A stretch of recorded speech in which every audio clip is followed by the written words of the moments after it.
Hi guys! Anong magandang luto dito sa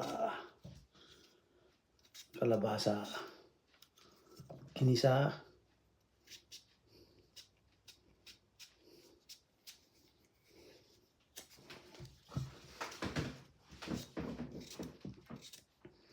Wala tayong gawin ngayon, kaya ito ang gagawin natin guys.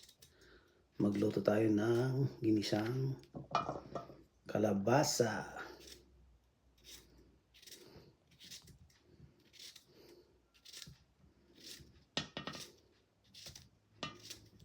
Dami oh. 3 kalabasa to guys. Siguro kalahati lang ang lulutuin natin sa ngayon. Hiwa-hiwain lang lahat. Yan oh, dami oh kalabasa. Pampalinaw ng mata.